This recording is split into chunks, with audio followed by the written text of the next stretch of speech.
please stand for the arrival of the Mayor and Deputy Speaker of the Council.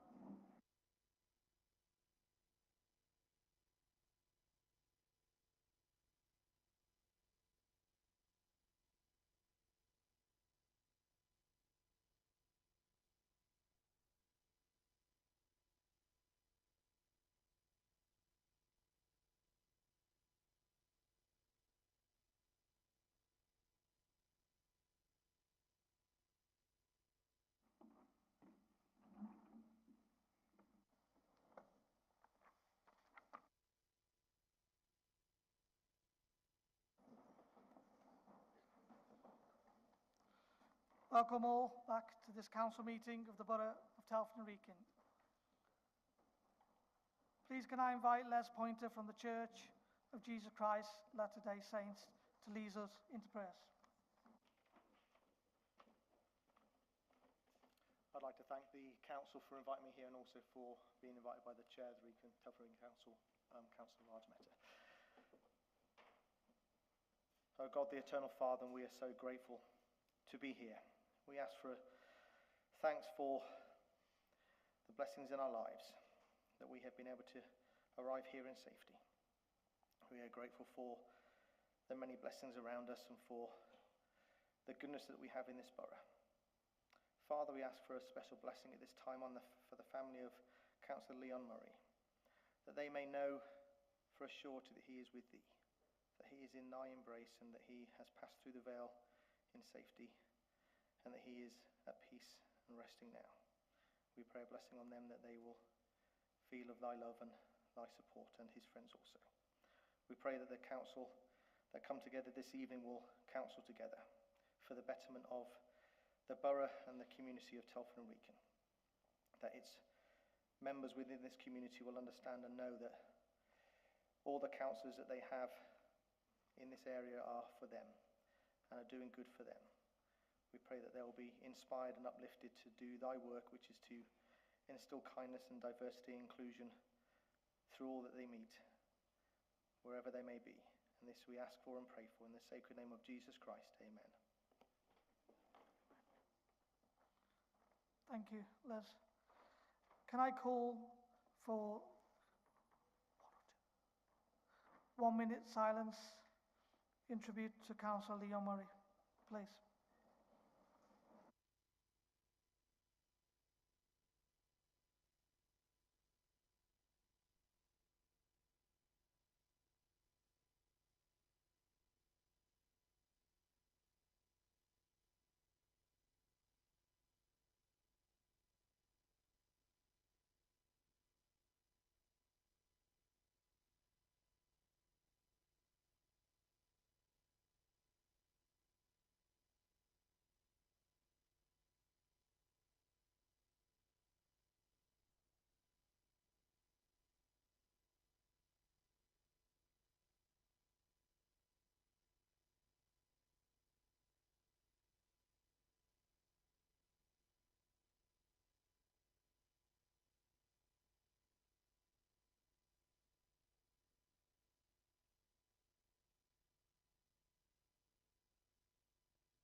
Thank you.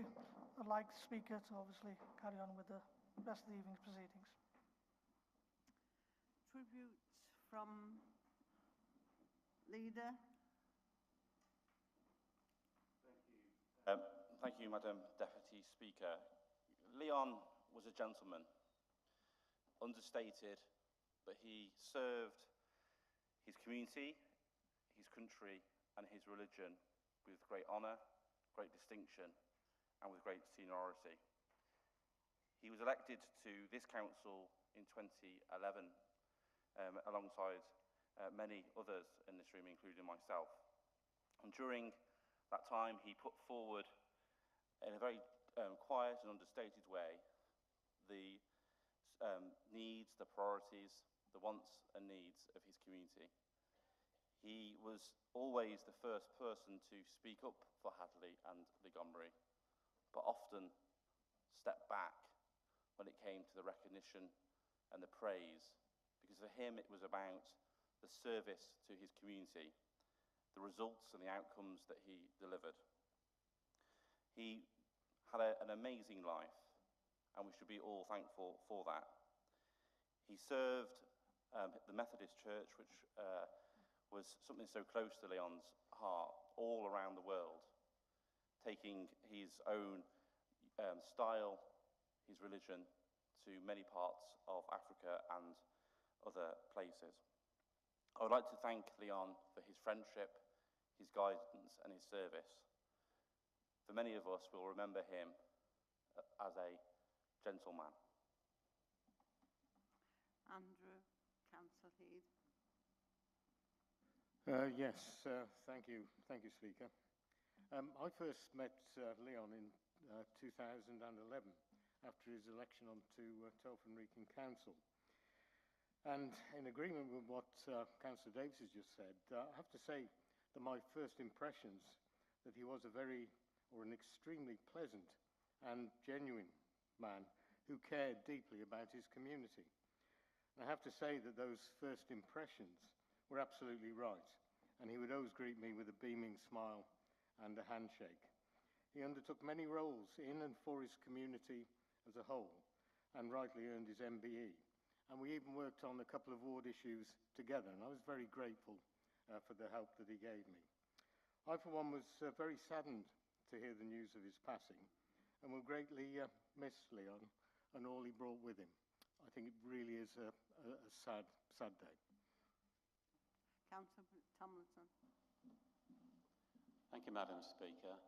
Yeah, our hearts go out to Barbara, family, and all his friends.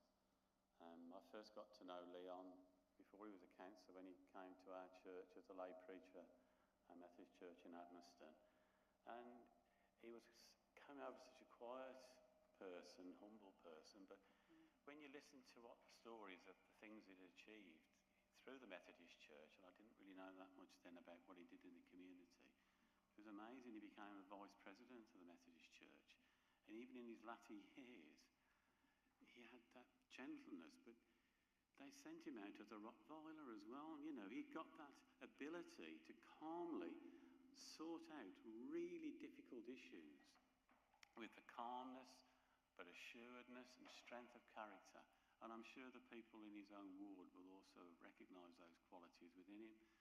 He will be missed on the borough because he had that gentleness, and he was a great person to show his faith that he actually had, and that calmness came through him, so he will be missed. Thank you. Thank you. Councillor Eric Carter. Thank you, Madam Speaker. I want to speak on behalf of Leon because he served for some considerable time on the Fire Authority, of which I've been chair for the last 6 years now. And putting politics aside, Leon was a first-class councillor, supported me in my chairmanship role, and was a great member of the team. Everybody thought the world of him. He never missed a meeting. He was always there, always helpful to whatever cause we were trying to achieve. He also came to the Shrewsbury and Newport Canal Trust, and he did actually supply some funding to his religious beliefs to that body because he was very dedicated to it. So there wasn't one single thing you could find wrong with Liam. He was an absolute gent, and I can say it was an absolute pleasure to have known him. Thank you. Thank you. Is there any other councillor wishes to speak? No. Councillor Veronica Fletcher.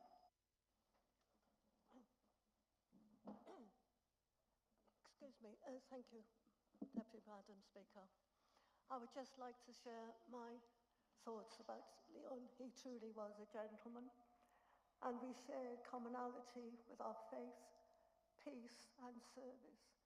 And the last time he came to the meeting was last time he came over to me to see how I was.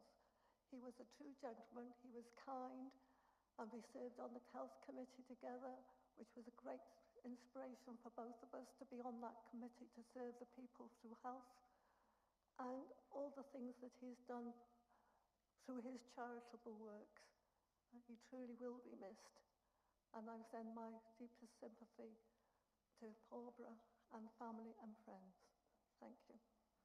Thank you. No one else? Right, we'll move on to item 2 then. Apologies for absence. Can I ask Democratic Service any apologies? Thank you. We have apologies from Councillors Andy Burford, Nigel Dugmore, Jane Greenaway, Vanessa Holt, Jim Loveridge, Ian Priest, Culdip Sahota and Karen Tomlinson. Right. Yes, Councillor Healy. Apologies of Jackie Seymour, please. Yes. Thanks. Right. Right, thank you. Sorry? I'm not. Oh, yes, Malcolm Smith, yes. Okay, we've got that down. Right, thank you. I'm sure you will all join me in extending our thoughts to all those members and their families who are currently unwell and unfortunate not to be here with us. So we go to item 3. Can I ask Democratic Services to confirm any declarations of interest received in advance? None.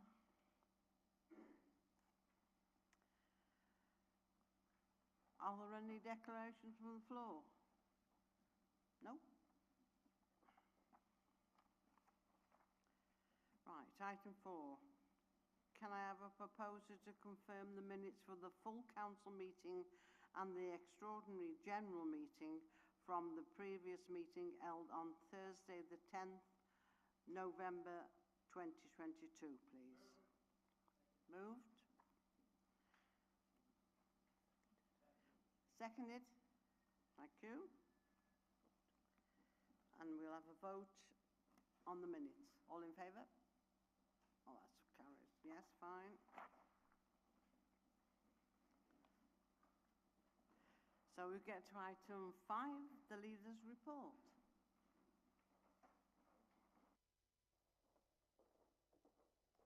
Thank you, Madam Deputy Speaker.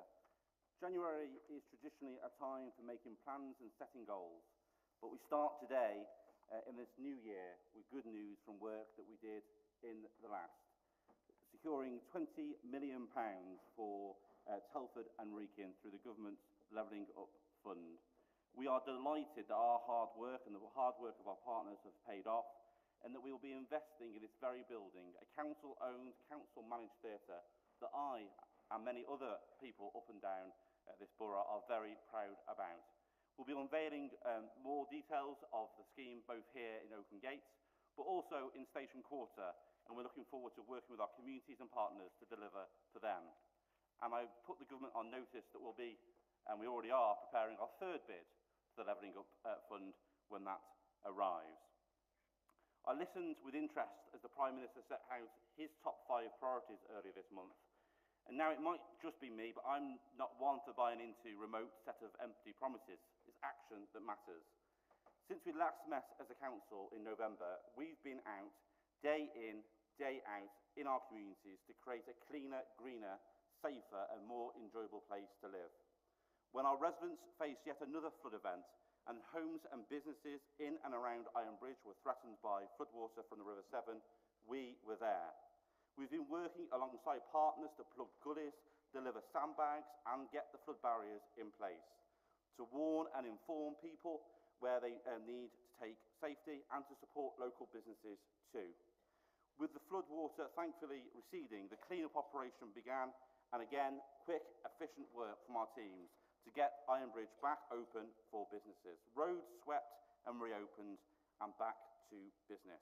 We'll protect our residents and we'll continue to lobby the government on the issues that are important to them. We're on their side. When people in our borough face a cost of living crisis and the unthinkable choice between heating and eating, we're there. Although the government has imposed the highest tax burden on us all in 70 years, it's Telford and Wrekin, Labour-run Telford and Wrekin Council, that frees council tax for the second year in a row, despite opposition parties voting against it, and delivering the second lowest unitary council tax bill in the whole of the country, only being beaten by the Royal Borough of Maidenhead. We've put a whole set of extra support in place. We're funding 35 warm spaces where our partners welcome people with warmth, with food, with good company, and we've topped up and supported food banks and insulated homes. We will care for our residents. We are on their side. When people in our borough miss out on opportunities because of the government's failed privatisation of the bus network, we're there.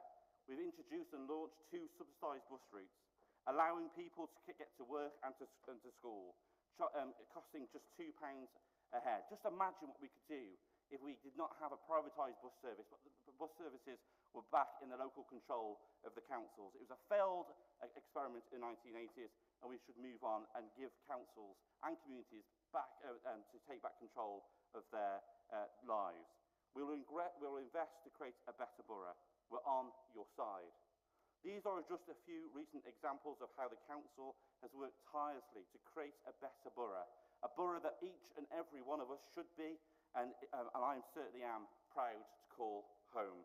We're the Council of the Year because we recognise the strengths and the challenges in our borough, and alongside our partners and our communities, we will get things done. 2023 looks to be another challenging year for local government, for residents, for communities, for businesses. But we will not shy away from that challenge. We will be on the side of our residents, on the side of our communities, on the side of our businesses, taking the steps together to create a better Telford and Wrekin for all. Thank you. Thank you, Councillor Davis. We're moving on to item 6 now, the Mayor's announcements, and I will now hand over to the Mayor. Thank you, Madam Speaker. Before I proceed, I firstly wish to extend my personal condolences to Councillor Leon Murray's family. Councillor Murray was a much-loved member of our community who will be remembered for his dedication to public service. Both as a councillor and as a former mayor of the borough, I'm sure you'll all join me in keeping Leon's family and friends in your thoughts during this sad and difficult time. I also wish to offer my congratulations to Rob Sloan and Liam Davis on the appointments to Alderman and Freeman of the borough. These honours are well deserved by both. I would like to ask members to note the engagements undertaken since the last council meeting shown on the list circulated to all members. As this is the first council meeting of 2023, I'd like to take this opportunity to wish you all a happy new year. Since the last council meeting in November, I've been fortunate enough to attend a number of festival events around the borough, from Christmas light switch-ons to the civic carol service, where the brilliant Telford Wrekin Council Choir got everyone thoroughly in the festival mood. This year, once again, I got to experience the holiday cheer firsthand as I toured Telford on Santa's sleigh. Over the years, this has become one of the highlights of my year. As a town, we are honoured those who fought in the line of duty during our annual Armistice Day events, culminating in the Festival of Remembrance and the reading of the 100 names. It is important that we never lose sight of sacrifices of others. In February, I'll be hosting my Valentine's Ball in aid of Mayor's fundraising appeal. During this evening, I'll be awarding both Building Bridges plaques and Mayor's Recognition Awards to deserving community groups and individuals. If you wish to nominate anyone for such an award, please contact the Mayor's office. If you haven't already RSVP'd to attend the ball, please do so. All funds raised will be dedicated to supporting Telford's next generation to continue building bridges, promoting equality, and to ensure Telford is a great place for all. I hope to see many of you there, and I would like to finish by saying that I'm looking forward to continuing my term in office and attending many more forthcoming engagements. Thank you. Thank you. Right, we'll move on to item 7, that's public questions. Mr. John Box has submitted a question to the leader of the council, but Mr. Box is unable to be in attendance, so the question will be shown on the screen.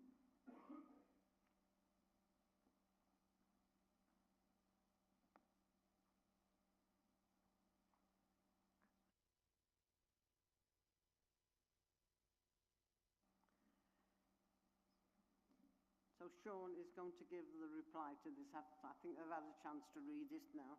Thank you, Madam Deputy Speaker, and thank you to Mr Box for his question.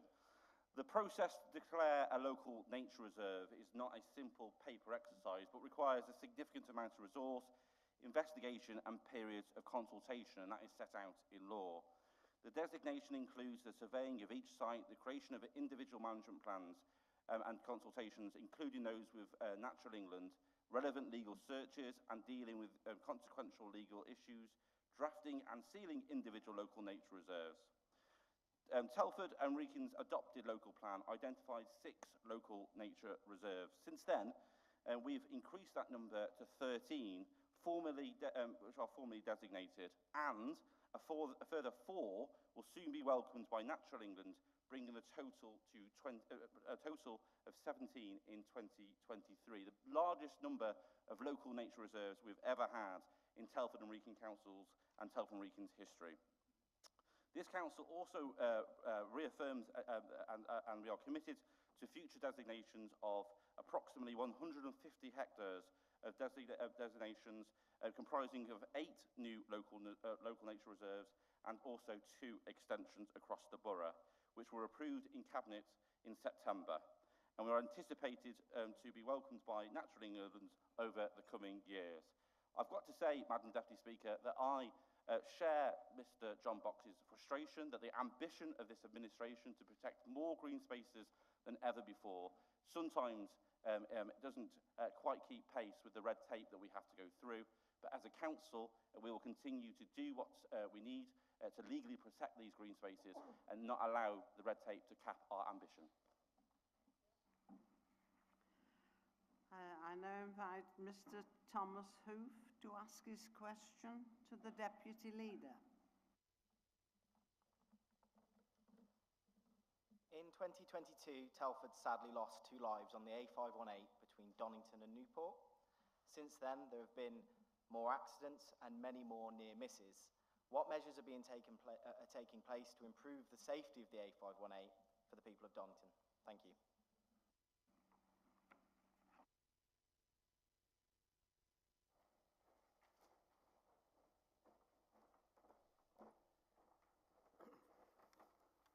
Thank you, Tom, for your question.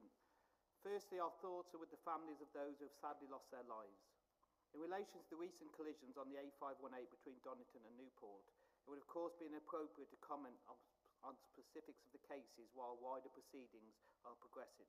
However, I can assure this council that after each of the collisions referenced, our teams have met with colleagues from the road safety team at West Mercia Police and continue to support them in their investigations.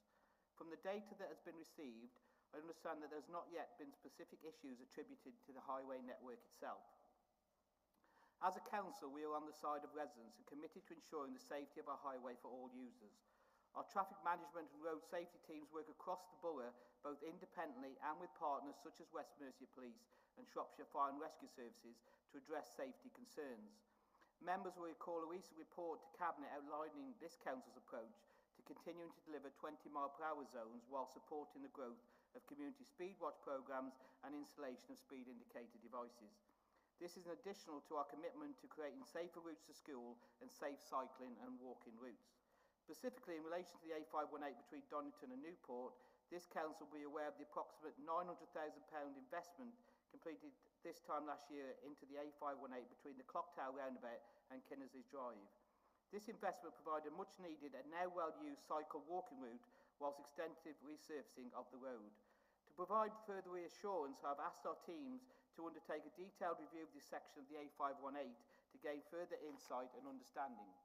Once this review is complete, the council will again consider if any highway interventions are appropriate or indeed required. Members will note that such intervention may include a wider package of road safety education to address specific driver behaviour as part of a focused campaign. In addition to what I have outlined, I would like to take the opportunity to remind this council of our ongoing work with Shropshire Council and the Police and Crime Commissioner to secure funds for average speed cameras on the A41, as well as investing in other safety schemes across the borough following an increase in collisions on this route where it passes through the borough. Members will recall a motion as passed at the last council meeting, and please confirm I have written to the Police and Crime Commissioner seeking his support.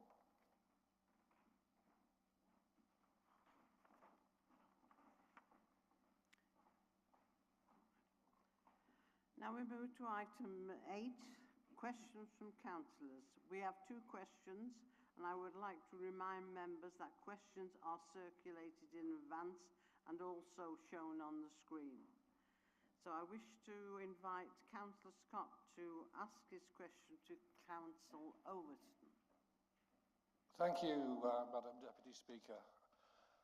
The Royal Victoria Hotel in St Mary's Street, Newport, has become a long-standing eyesore. It is known locally as the shame of Newport. Is there anything that the council can do to get a satisfactory resolution on this long-running saga, and is compulsory purchase a realistic option?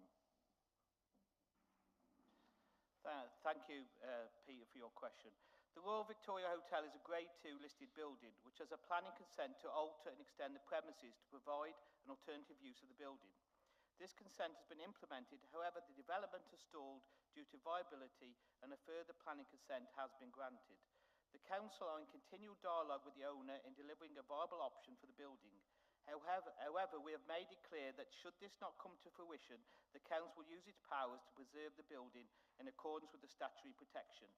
This could ultimately include compulsory purchase, although this would be a point of last resort, and any such compulsory purchase order could only be made if other avenues have been exhausted, which is what we are doing currently.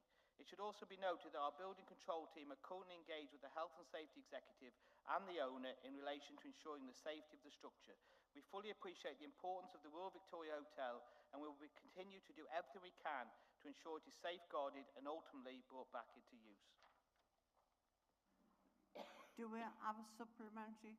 We do, thank you. I have written to the Health and Safety Executive, and their response was poor, to say the least. They did tell me that as there's no one working on it, they weren't that bothered. And I'm afraid building control haven't been too fulsome in their response either. So my question to Councillor Overton is, what assurances can you give to the people of the town and surrounds that it's safe to walk through the passageway by that building and that the scaffolding is being checked on a regular basis? Thank you, Councillor Scott. That's a difficult one to answer with those questions. I mean, we are working hard through building control and with the HSE, and there is progress being made with the owner on trying to resolve the situation. I can't say what certificates have been given with the scaffold. That's an honest thing. I can't say that to you today. But I will get you a written answer on that. But I assure you that things are moving forward. Thank you. Right, so next question, I'll invite Councillor Offland to ask to Councillor Watling.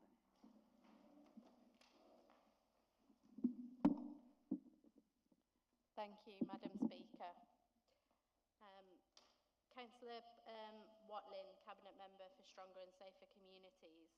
Can I ask, I'm concerned to learn that despite being in the middle of an unprecedented cost of living crisis, the funding support, the discretionary housing payment scheme has been significantly reduced this year. What assurances can you, the Cabinet Member, please give me that this cut in funding will not lead to an increase in homelessness in the borough? Thank you, Councillor Offland, for your question. You're right to note the Department of Work and Pension have slashed the funding to the essential discretionary housing payments scheme year on year, despite demand growing. This funding has been an essential tool that this council has used to prevent rent arrears and homelessness, and to support residents to move on to more suitable accommodation. Yet despite, as you say, the unprecedented cost of living crisis and the cost of rent increasing year on year, our discretionary housing payment funding has been cut by 30% for 2022-23, despite demand increasing by 32% compared to this time last year. However, we've made the decision to top up the funding ourselves to meet this demand, to avoid this much needed support being rationed. Last year, officers wrote to the Secretary of State for Work and Pensions asking for an urgent review of the funding allocation, but no satisfactory response has been received. I therefore intend to write to the government myself to urgently call on them to review the way in which it funds the provision for this essential financial support, and ask that they increase this year's discretionary housing payment funding to reflect the current demand and review funding for the current financial year. Do you have a supplementary, Councillor? No, thank you, Madam Speaker. Right. Right, we move on now to item 9. That's the Cabinet decisions.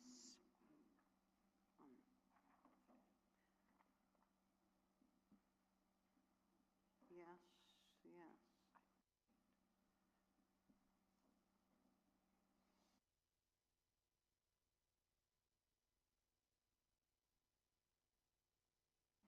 Sorry, I would remind the members that these should questions of clarity only on items marked as key decisions on the report.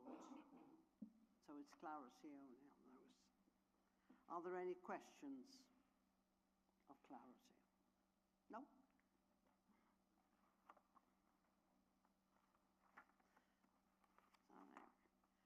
Now we move to item 10, and I'd like to invite Councillor Ray Evans to propose a recommendation. Thank you, Madam Speaker. Council, in order to determine the appropriate council tax levels for the area, it's necessary for the council to determine the council tax base. The budget requirements of the various presenting authorities are then divided by this figure to arrive at the Band D equivalent level of council tax that we so often hear about. This report provides the details of these calculations. Council, the setting of the council tax base is the first stage in the process of setting the council tax for 23-24 and must be set by full council as prescribed by legislation. You are therefore asked to approve the recommendations at section 1 of the report. Yes, it's been seconded by Councillor Overton. Are there any questions or comments? No? Would you like to say anything, Councillor? No? Right. The legislation sets out that there should be a recorded vote for this item, and I will ask the monitoring officer to take the recorded vote. So please, can you indicate your vote when your name is called? Thank you, Deputy Speaker. Councillor Bentley? Yes. 4. Against, abstain. Councillor Councillor Blundell? Councillor Boylan? Councillor Burrell? Councillor Callier? Excuse me. Councillor Eric Carter? Councillor Lee Carter? Councillor Cook? Councillor Davis? Councillor Eade? Councillor Arnold England? Councillor Nathan England? Councillor Evans? Councillor Ian Fletcher? Councillor Veronica Fletcher? Sorry, Councillor Goff? Councillor Healy? Councillor Yanker? Councillor Dewar? Councillor Jones? Councillor Kiernan? Have we got? No, we haven't got Councillor Kiernan. Councillor Lavery? Councillor Lawrence? Councillor Loveridge? No, we've got apologies from Councillor Loveridge. Councillor McClements? Councillor Meta? Councillor Middleton? Councillor Nelson? Councillor Offland? Councillor Overton? Councillor Gilly Reynolds? Councillor Shirley Reynolds? Councillor Steve Reynolds? Councillor Rhodes? 4. Councillor Scott? Councillor Charles Smith? Councillor Thompson? Councillor Bill Tomlinson, Councillor Turley, Councillor Watling, Councillor Wennington, Councillor White, Councillor Wright. That's unanimous, Madam Speaker. It's carried. Thank you. Sorry, Councillor Oh, yes. Hoskin. I do exist. Thank you, Councillor Hoskin. I hadn't updated my records. Oh, because he's on the... what's this? Okay, now we move to 11A, and we'd like to invite Councillor Ray Evans to propose the recommendations. Formally moved, Madam Speaker. 1 second. Are there any questions or comments?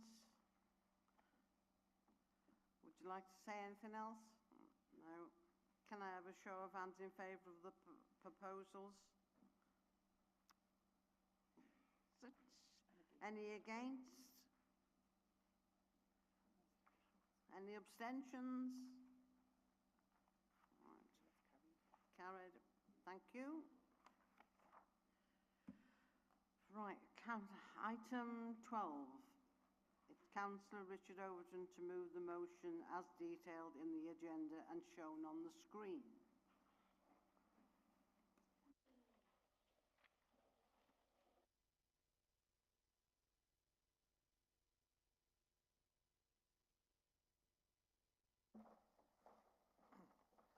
Thank you, Madam Deputy Speaker. This administration continues to be on our residents' side, and we will always do what we can to deliver the best services possible. But our residents and businesses continually tell us about the lack of reliable and affordable bus services across Telford and Wrekin. This, of course, impacts both rural and urban, and also means getting to and from work or schools and college can be an issue.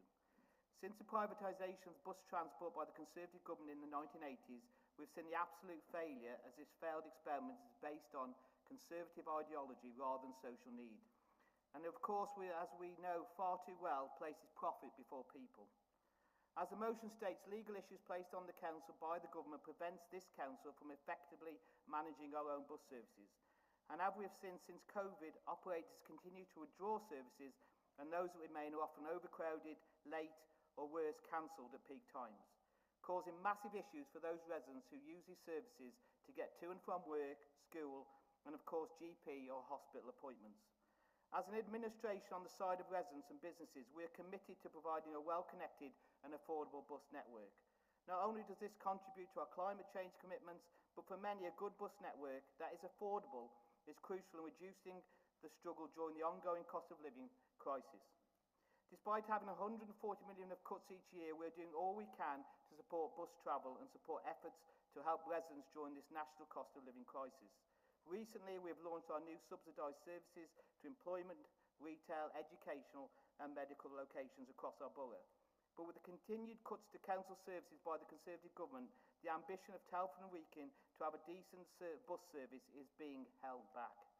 We need this government to listen to us and allow us to run these services based on the needs of Telford and Wrekin and not the needs of commercial operators who put profit before people. We ask that this government give us a local control, planning and regulation of a local bus network where operators are only able to provide services under contract to the council. And we ask them to do this without any current preconditions such as having an elected mayor. We don't want more bureaucracy, we want less. We don't want our hands tied, we want to have those shackles taken off. We want to continue to protect, care and invest to create a better borough and to make our town and borough the best we can. To do this, we need to improve our public transport network. If improved, it will help move people across our borough in a cleaner, greener, more sustainable form of transport and encourage and incentivise people from their car.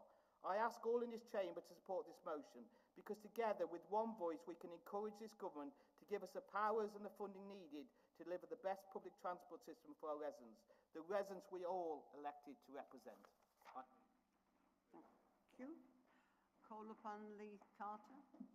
I'd like to second that and reserve my right to speak. Right. Any debate then? Anybody wishes? Councillor Heed.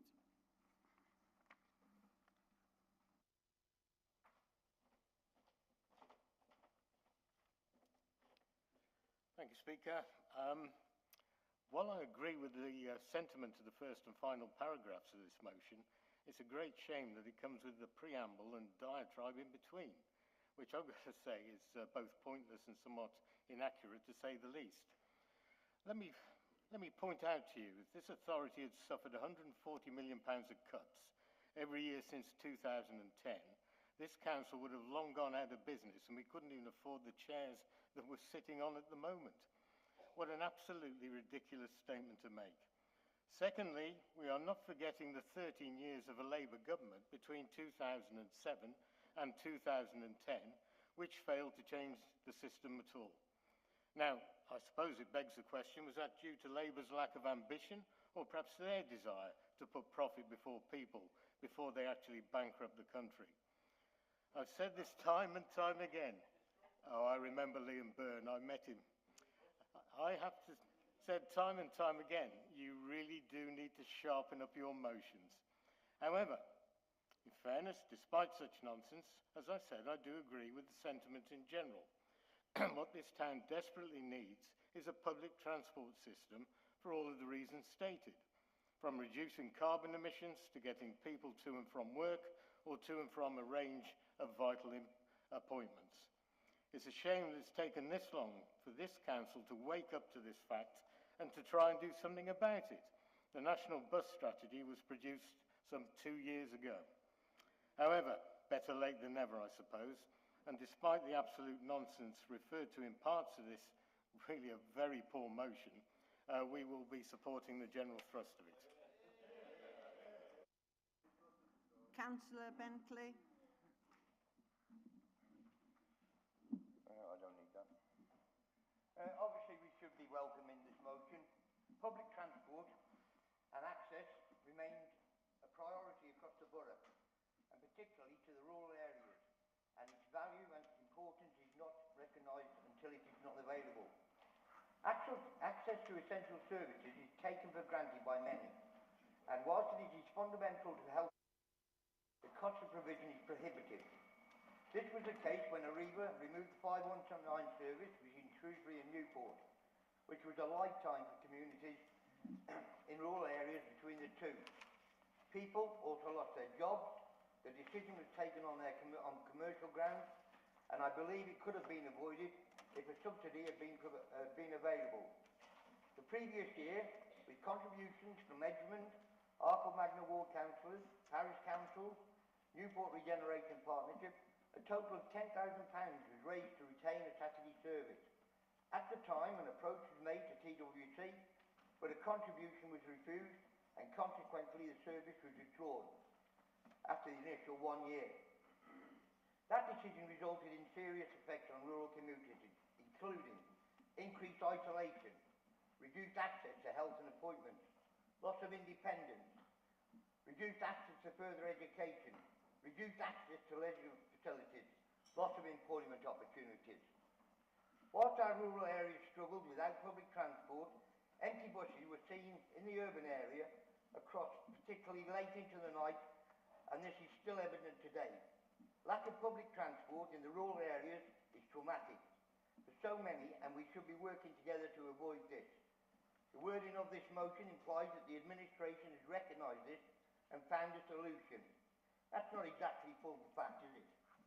The solution has come from a successful bid to the government, specifically identified to improve rural transport connections, and both Steve Burrell and myself welcome this and recognise it, but also wish to thank the many residents who supported the campaign, the MP, and the officers who we met and discussed options with throughout the process. Now a provider has been sourced, we all eagerly await the notification of the start date and confirmation of the routes and timetables. Perhaps during his summing up, the Cabinet member will offer us this information. Yes, of course, in principle, who wouldn't support the motion? However, such a motion, pre-COVID, when the original 519 was under threat, would have been more appropriate. And we could have all worked together for the betterment of the residents, especially in the northern part of the borough. Councillor Millington. Thank you, Madam Deputy Speaker. I don't actually just know what was said, but anyway, importantly, I really do support this motion. Everybody who knows me is probably very sick of hearing me talk about bus problems. I catch the bus. And the important thing, I think, for our residents is that they need to be able to go to the bus stop, know there's a bus going to turn up. You know, at the moment you're waiting an hour, but at times the buses are so full you can't sit down. The people are crammed on, which again, you know, we've just come out of a pandemic, it's not helpful. So what we need is buses that are going to turn up. We need buses that you can actually sit down on and that you can rely upon them. Children I see going to school late, college late, people getting to work late, and they're just not reliable. And I think it's really important that we could get control of that and deliver a good service as we do with everything else we do in Telford and Wrekin Council, the buses. And so I really support this motion and really hope that we do get the buses because we need them for our residents. Thank you. Thank you. Councillor Tomlinson. Thank you, Madam Deputy Speaker. I fully support this motion. The notion that if you have a really busy route, you can understand why you could have it commercially successful, therefore a private enterprise could actually carry on that route. But bus services are part of a public service. There are many probably people in our borough that won't realise that some of the bus services they are enjoying at the moment are only doing so because this council gives significant subsidies to make sure that those routes can continue. And without those subsidies...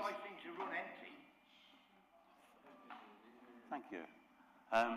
It's unfortunate that the government, through its ideology and agree, doesn't recognise this. It's a public service. There are many, many residents out there who have got very little income. My parents were like that, and if without bus routes and a free bus pass, they would never have been able to go from A to B to anywhere, because taxis are just too expensive. And even the route through my own ward in Shawbirch is a highly subsidised route. So the government need to recognise that, but in recognising that it's a public service, it needs to be publicly funded. And people have to realise that this has got to be required. And it's really difficult on councils to provide that service when they've had so much money taken away from them. And when you're trying to choose, do you keep adult social services going? Do you keep children's services going? When we've suffered £140 million worth of cuts, it really is difficult then to find the money to subsidise bus routes, which for many are an absolute necessity to get to A to B. Thank you. Councillor Burrell. Thank you. Thank you, Chair.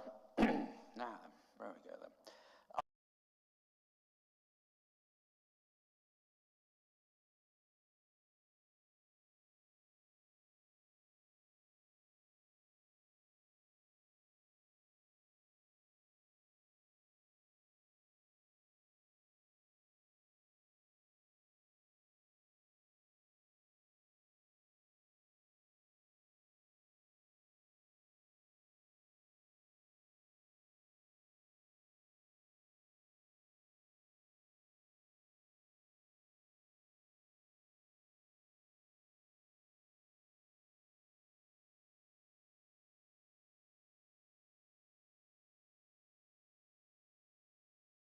Bus route that connected them with each other and Newport and Shrewsbury.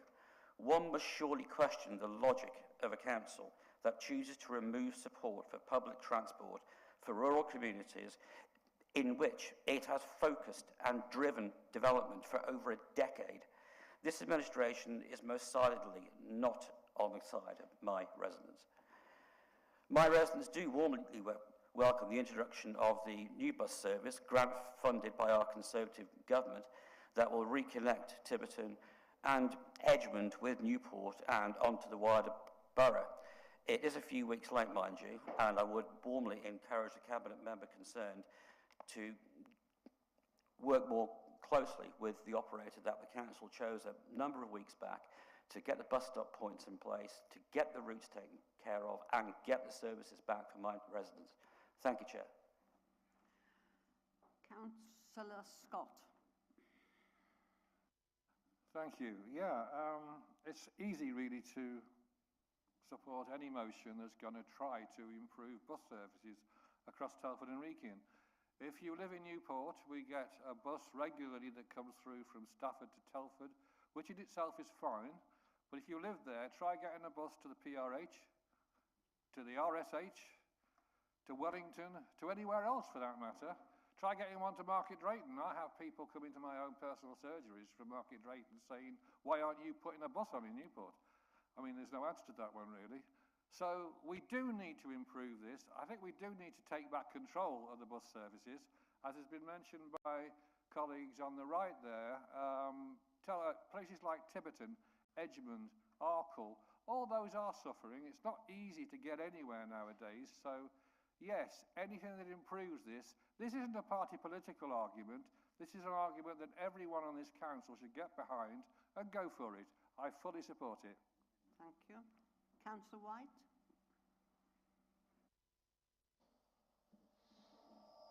To listen to those across the road there, you'd think the only problem that we've got in Telford is always in the rural area and that we're all against them.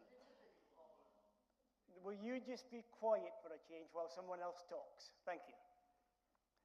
The reality is this, that we have been experiencing massive problems up in Sutton Hill in that area. Buses cancelled without notice, kids left standing at the bus stop, workers being left there late for work. And quite frankly, our problem up there is far more difficult than it is with the rural areas, because our kids have been scattered all over the borough trying to find school places, because our two main schools cannot and will not take most of our pupils who used to be the feeder place for us. So our kids have suffered tremendously. And we need to actually, and the bus service has been put on has been a blessing. And it has been full of compliments. There's only once it's been noted to be late, and that was because of roadworks. But what we need is the council-run bus service provided to the local people for all the people, not just the bus routes that they think. I'm quite sure that Sutton Hill in particular was a route that every time there's a problem with the driver, they'll take him off, take one off our route. And our kids have suffered enough, as has our pensioners. Councillor Thompson? I'd like to second this motion. Residents have been waiting and waiting and waiting and waiting for buses. It's been a terrible service over the last few months. In Donington and Trench, we've got a very large elderly population who want to go to Wellington, and when we eventually get to Wellington, we find that they can't get back to Donington or Trench because the service is so bad. It's supposed to be every 20 minutes, and you would think on the bus station in Wellington, it says the next bus is in another 20 minutes. You wait another 20 minutes, and it can be up to 1 hour to get back home. And for many of the residents who are freezing cold, and this service has been going poor for many years, and it's okay in certain areas, and we're concerned about the rural area over on that side, but it's all over Telford and the Wrekin area we're having a bus service which is extremely poor. Hopefully things will improve.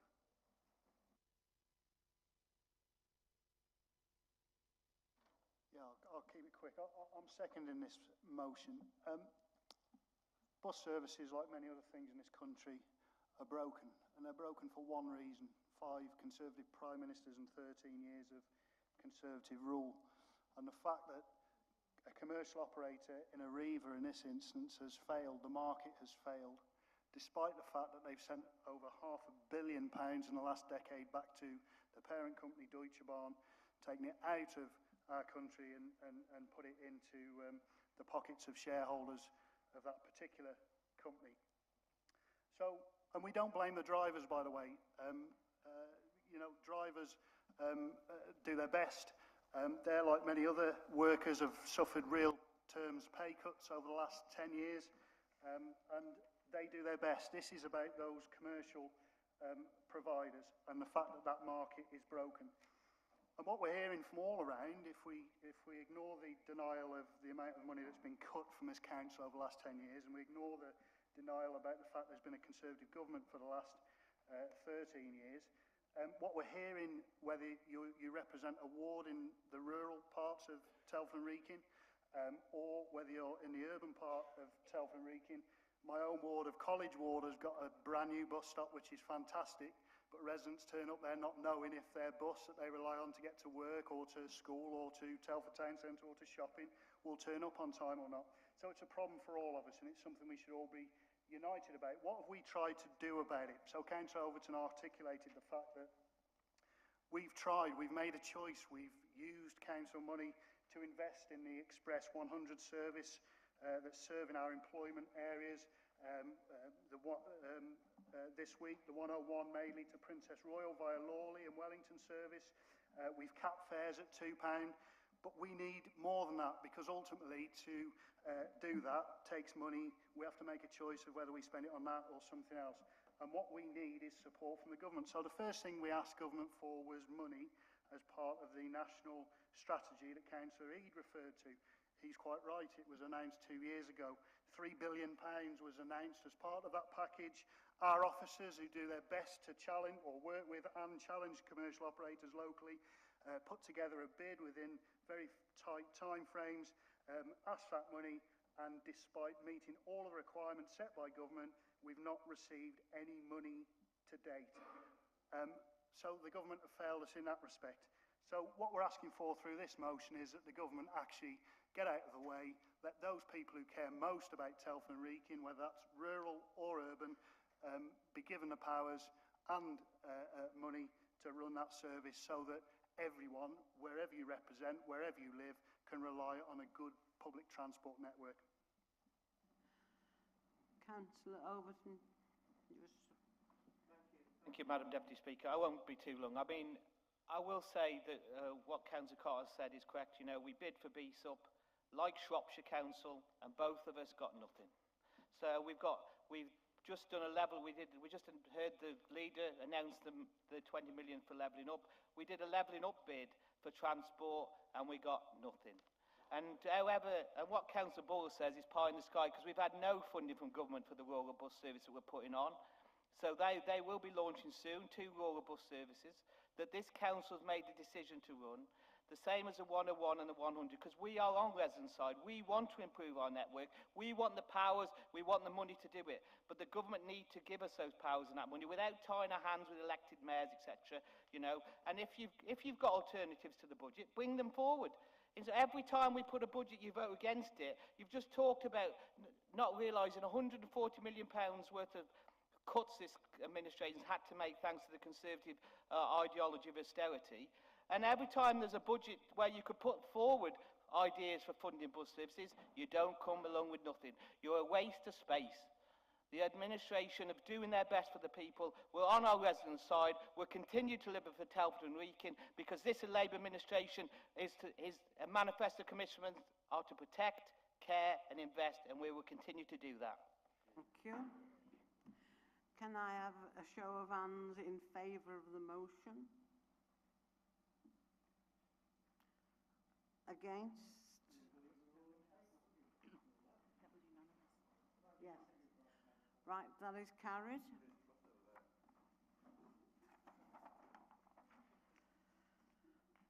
Right, we go on to item 12B, and this is Paul Watling to move the motion as detailed on the agenda. Thank you, Madam Deputy Speaker.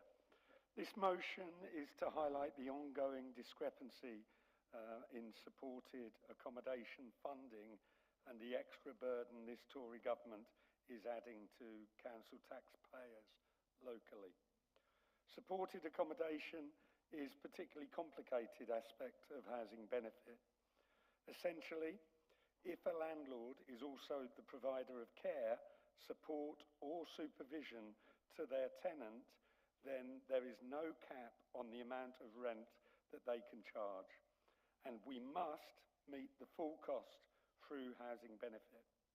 However, if the landlord is not registered social landlord, the Department for Work and Pensions do not fully subsidise the housing benefit that we pay. This includes many genuine providers of supported accommodation who are charities but not RSLs. However, there are also a growing number of unscrupulous landlords who are providing the barest minimum of care and support and supervision, but are then able to charge extortionate rents that we are obliged to pay. For over a decade, the DWP have recognised that this area of housing benefit is in desperate need for reform, but there have been no meaningful changes brought forward so far. This year, we're forecasting that we are paying housing benefit on these properties, and this will directly cost the council £900,000 in lost subsidy. This is not an acceptable situation, especially as at this time of Tory-inspired cost of living crisis, and it's so important that the government responds quickly to review the process and puts right the inadequacies of the current system. To that end, I'll ask the leader to write to the relevant minister to express our concerns about the time it's taking to review the policy and put right this funding anomaly. I move the motion. Councillor McClemens. Thank you, Madam Deputy Speaker. I wish to formally second the motion. Here we have yet another example of the failure of this government to tackle and understand the impact on councils of supporting our most vulnerable residents. And there is now a desperate, urgent need for a review of housing benefit linked to supported accommodation. And as Councillor Watling has said, you know, we are seeing a growing number of unscrupulous landlords, and they are providing the barest minimum of care support and supervision. But then they're able to charge outrageous rents that Telford and Wrekin Council are obliged to pay. I mean, that is outrageous. And this year, it will directly cost the council £900,000 in lost subsidy. Now, that's nearly £1 million, you know, and this when councils across the country, including Telford and Wrekin, are constantly being cut to the bone by this government. You know, I find that difficult to swallow. Now, the government acknowledge that there is a problem, but they're failing to do anything about it. But we all know that's an ongoing trend right across all aspects of government policy at the moment, because the government is in absolute chaos. But they really do need to get a grip and to get a grip on this. We all know that the supported housing sector is only set to expand further in the future, and the financial impact on councils is untenable in the current economic climate. So we strongly urge the government to pull its finger out and urgently review this funding provision. I therefore support this motion's call on the government to fully reimburse Telford and Wrekin Council for housing cost payments across the borough, which it is obliged to make on the government's behalf. Thank you. I second. Thank you. Anyone wish to speak on that? No?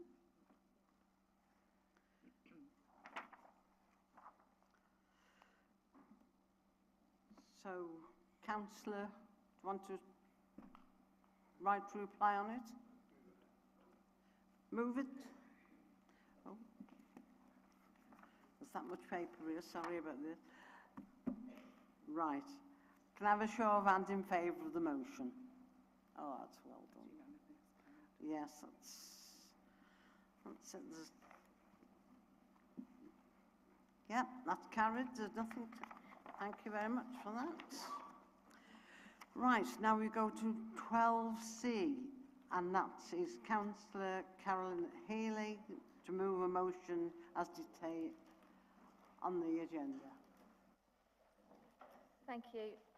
Members, the wharfage barriers have been removed and the floodwaters in the gorge are receding, but residents and businesses are left cleaning up and counting the cost. Living by a river means that flooding is expected, and people have adapted their properties to be more resilient to flooding. They've installed floodgates, pumps, moved sockets to a higher level. They are ready for the usual flooding that you would expect on the Severn. However, we are seeing a higher frequency of high-level flooding. Since 2019, we've had 5 high floods, 3 of which have been over 6.5 metres high. That's getting close to the top of the barriers, that significant level of water coming through the gorge and inundates and overwhelms the defences that people have been able to put into their properties. And this level of flooding used to be considered a rare event, with possibly decades between such instances. It's clear that the effects of climate change are being felt by communities all along the Severn. Not only does this level and frequency of flooding have a huge emotional and financial impact on residents and businesses, there's also a significant cost to the council. Whilst the Environment Agency owns the flood barriers and they decide when to deploy them, the council is part of the team that puts those barriers up and leads on the support for unprotected properties in the gorge. So as a council, we provide things like sandbags, we deal with the clean-up, we support residents when they need to be evacuated and make sure that they have somewhere to stay. Furthermore, across Telford Wrekin, at times of heavy rain, again, something we are seeing more frequently, it is the council who continues to support residents by delivering sandbags and clearing away damaged items following those flash flood events. We provide the support because we are on the sides of our residents and businesses. In the last 3 years, the cost of the council of dealing with flooding, which is the right thing to do, it's the right thing for us to support, but it's been a significant cost, over £700,000. The increased frequency of flooding events is adding a further pressure on our already stretched council resources, and this can't continue. Despite 2 ministerial visits to the gorge during previous flood events, these have merely been photo opportunities for Conservative MPs rather than resulting in any real change for residents or businesses, or indeed support for this council to continue the work that it does in defending properties against the floods. The greater frequency of flooding puts more pressure on council budgets at a time when the financial strain has never been so great, and this motion then therefore seeks approval to write to the latest Secretary of State for the Environment to outline the need for more funding to the council so that we are able to deal with the increased flooding both in the gorge and around the borough, to fund improved flood defences for Ironbridge that have less impact on businesses and residents, that maintain an open road so that people can still move around, and to urgently implement actions in the upper catchment to slow the flow of water and to reduce those flood peaks. I hope that all members can support this motion and support our residents. Thank you. Thank you. Councillor Sean Davies to second. Yes, Madam Deputy Speaker, it's my pleasure to second this motion. As the motion clearly sets out, over the last 13 years, 5 Conservative Prime Ministers and goodness knows how many DEFRA Secretaries that we've had, it's the Council that continues to have to rely on and respond to a sticking plaster approach by this government to this issue of flooding in the Ironbridge Gorge, but also across a number of other wards right across Telford and Wrekin. We're throwing good money after bad, when actually what we need is a joined-up strategy with investment to put forward protections and defences and solutions to these issues, rather than, as we always do, literally have to cross our fingers and hope that the flood defences in Ironbridge Gorge and the defences that are in people's homes do their job. I often, and in fact as a theme across these 3 motions, that it's people here in Telford and Wrekin who represent people here in Telford and Wrekin that want the government to give something back in order to improve lives and livelihoods. And we are trying our best at a time that our funding is going down each and every year. Even the Liz Trust loyal lieutenants knew that local authorities were being cut each and every year as a result of austerity. And at the same time, we're having to find money in order to address this issue. And an issue that could be solved with a little bit of national investment at a time when our residents are paying the highest tax burden that they have in 70 years. Myself and the leader of Shropshire Council wrote to the government to ask for support. Despite the warm words, no action has been forthcoming. And the reality of the situation is this is going to get worse and not better. It's time for a decade-long renewal strategy to renew this country, to invest in this country, to believe in this country, and that change, that renewal, that hope, confidence and belief in Great Britain can only come from the next Labour government. But until we have that, I do hope that we don't hear the Westminster's voices in this chamber and the Westminster voices in our communities in the form of our 2 members of Parliament, but we hear Telford's case and Telford and Wrekin's case in Parliament, Telford and Wrekin cases from this chamber, that we need investment. We need our fair share at long last. Thank you. Open up to debate. Councillor Timmins. Thank you, Madam Deputy Speaker. I'm going to vote for this motion with a clear conscience, as far as the motion goes, but what will go into the record, and I've checked with the legal officer earlier, is solely what's written down on the paper. What will not go in the record is what subsequently Carolyn and Sean have said. And all the motion does is essentially ask for free money from Teresa Coffey, because it doesn't say how much. And of course, it will be given. I mean, she likes Liverpool Football Club, and she likes the sport of rowing, so there's bound to be an affinity with at least 2 of us in this chamber.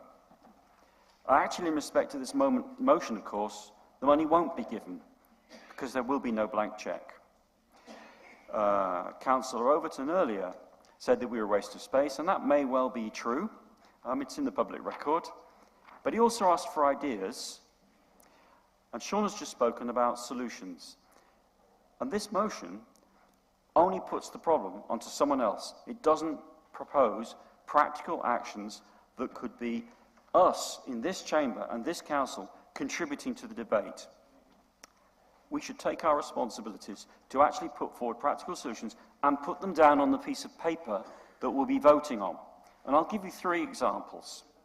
Okay, if the council believes that measures in Upper Severn would make a difference to flooding in Ironbridge, will it propose deletion of excess land drains, excavating neglected drainage ditches to provide linear reservoir capacity, rewild with beavers to provide natural dams, and more wetlands? These should be the urgent actions we're requesting. What improved flood defences are proposed for Ironbridge? Well, actually, the Cabinet member has told us what she wants on Twitter. What she's proposed is that we should have demountable defences like Bewdley's. Bewdley's scheme cost £11 million in 2001 and provided 630 metres of defences. Ironbridge has 700 metres of temporary barrier, so comparable. At least we know the size of the scheme needed. I guess the costs would be triple. And lastly, if the council wants to stop urban flooding in Telford, stop building on floodplain. The broad number of new houses is set centrally. Where they go is up to this council. There is a new development being built on Greenfield, ex-council owned, wetland, directly upstream of my house, with a lake in between. There is now a level sensor on the outlet of the lake. What could possibly go wrong? There's a new estate in my ward with 100 metres of concrete blocks lining the main road to divert floodwaters. It is temporary. It's now been there 3 years. We in Newport told the council it was wetland subject to flooding, and we were ignored. So, have the motion ask for free cash, but please at the same time stop protesting and be part of the solutions. Thank you.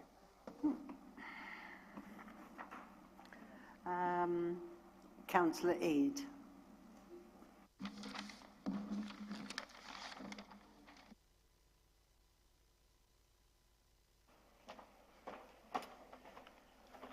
Thank you, Speaker. I have a tremendous amount of sympathy with this motion and worry greatly over the frequency and sheer scale of flooding events which affect our borough and, of course, Ironbridge Gorge in particular.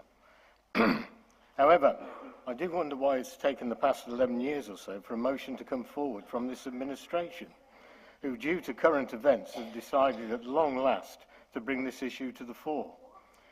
I also question the comments about flood barriers being a sticking plaster, as I've personally witnessed the delivery and erection of this impressive equipment firsthand, and have to say it was deployed with the precision of a military operation and extremely effective. Holding back the height and volume of water that I've seen is quite incredible. And for this motion to perhaps suggest cheaper or even unproven technologies isn't really the answer. It's fair to say that those barriers were a game changer when first used in 2004 and have protected many properties and business in the gorge over the past 19 years. However, that apart, I believe that relying on flood defences, such as barriers, as effective as they are, is not sustainable in the long term, as our climate is certainly changing, with flooding events becoming ever more severe and frequent. Clearly, we need to pursue retention and storage of water on undeveloped floodplains and also encourage best practice in land use and management, which would benefit many communities, not only in Iron Bridge, but elsewhere. For instance, a part of my ward in Church Aston has a severe and continuing flooding problem yet to be addressed by this authority. Such water retention would not only help relieve flooding, but also have the potential to help with water supply during periods of drought. Even so, we have to accept that flooding cannot entirely be eliminated, and surface water flooding is a growing problem. Let's not forget that overdevelopment is also a contributing factor. Clearly, this is a multi-agency problem, which does include both the UK and Welsh governments. To progress this issue, I would propose that this council seeks to set up a multi-local authority member and officer task group to start drawing in partners to press for substantial flood prevention measures, and that indeed should be cross-party, because the links that we have across the Severn, or at least the River Severn, and into Wales, of course, is key to solving this issue. The flood barriers, as I've said, have a significant effect on preventing flooding in Iron Bridge and have done so since 2004. But it needs a substantially different approach to that if we're going to solve this problem for the future.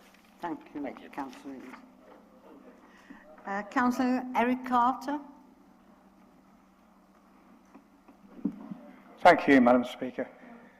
Well, as Chair of the Fire Authority, I think it's my duty to let people know that the people who are most affected by this sort of activity are the fire service. More and more we are being called out for flood operations, and it's going to get worse. I am a member of the River Severn Partnership, which is already in existence, and I have met with the Environment Secretary, and I am having further meetings,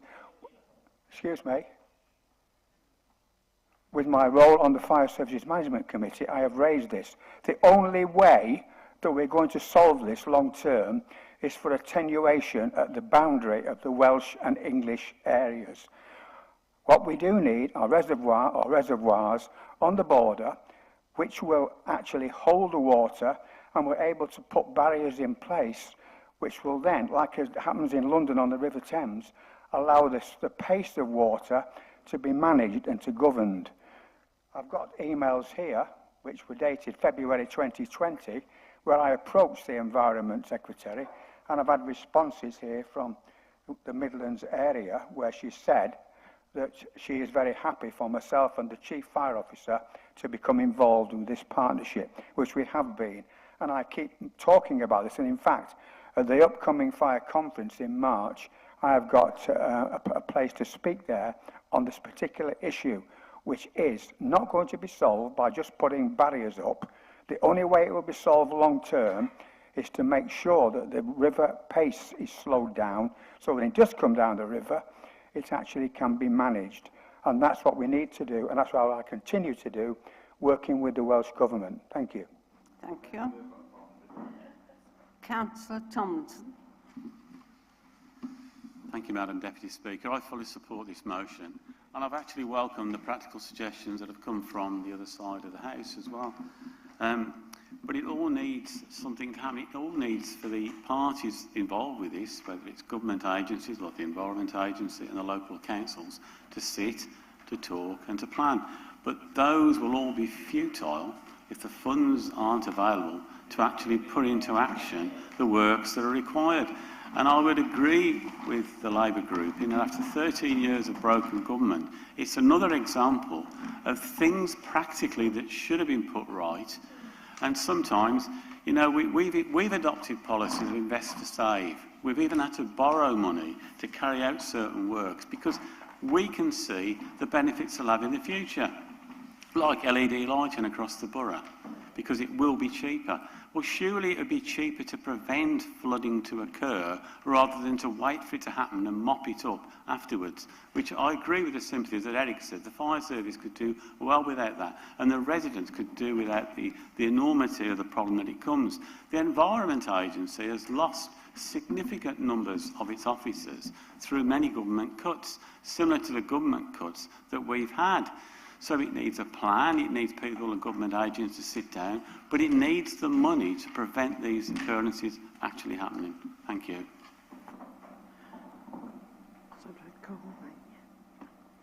Councillor Oskins.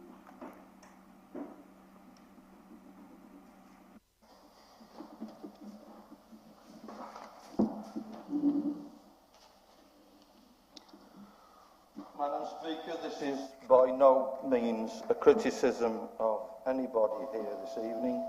I would think they've all produced the odd point which is necessary at this particular juncture. I take you back many, many, many years. Malcolm Smith's not here now, is he? Ah. Well, Malcolm Smith will remember this. In '73, the council representing what is now known as the Borough of Telford discussed this at great length.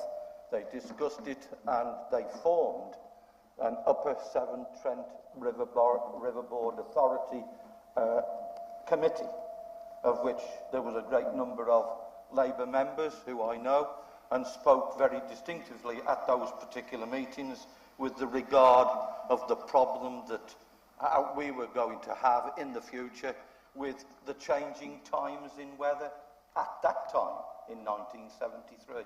We're not very damn good, are we, as councillors, when since 1973 no action has really taken place.